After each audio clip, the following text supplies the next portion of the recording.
Welcome to the Roy Morgan Weekly Update. The sugar hit from the Reserve Bank's decision to reduce interest rates that improved all the Roy Morgan Weekly indicators last week and gave an immediate boost to the Albanese government has settled. The Roy Morgan poll now has the coalition on 50.5%, up 1.5%, regaining a narrow lead ahead of the ALP on 49.5% on a two-party birds basis. If a federal election were held now, the result would be a hung parliament. Either the coalition or the ALP would require the support of minor parties and independents to form a government. So this latest weekly Roy Morgan poll has not completely reversed the Reserve Bank boost the Albanese government received following the bank's decision to cut interest rates, but it's definitely shown the boost to Labor has been significantly softened. Government confidence, whether people think the country's going in the right or wrong direction, fell back by 5.5 points to 79.5, down from last week's 12-month high.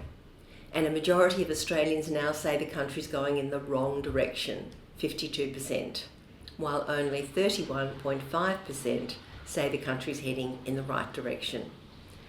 Consumer confidence, ANZ Roy Morgan Consumer Confidence, fell 2.1 points to 87.7, retracting about half the boost given by the interest rate cut. The decrease this week was a reverse of many of the factors that drove last week's jump, but was primarily driven by a decline in Australian views about their own personal finances. Inflation expectations increased 0.3% to 4.5% this week, again retracting about half the previous week's large fall. So Australians now expect inflation of 4.5% over each of the next 2 years. Despite the increase, this is still the equal second lowest reading for inflation expectations for nearly 4 years. And now mortgage stress. The latest Roy Morgan estimates on mortgage stress show an increase in January, a third straight monthly increase in fact. In January, an estimated 1.63 million Australians, or 28.9% of all Australians with a mortgage, were at risk of mortgage stress.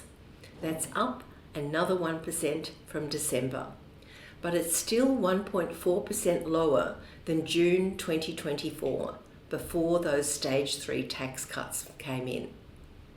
The increasing mortgage stress in recent months was no doubt a factor for the Reserve Bank in its decision to cut interest rates in February to provide relief to Australian mortgage holders. The interest rate cut in mid-Feb has provided hope to many mortgage holders that there'll be further cuts to come in the months ahead. Although the Reserve Bank has outlined a cautious strategy going forward, if there were a follow-up cut at the bank's next meeting in April, that would significantly reduce mortgage stress for Australians. Another interest rate cut in April by 0.25% to 3.85% would reduce the level of mortgage stress to 27.4% of all mortgage holders, or 1.547 million people. That's 86,000 fewer people would be in mortgage stress. Thanks for your interest this week in Roy Morgan's latest results, and I'll be back next week to bring you the latest results for consumer confidence, inflation expectations, voting intentions, and business confidence. Thanks for listening.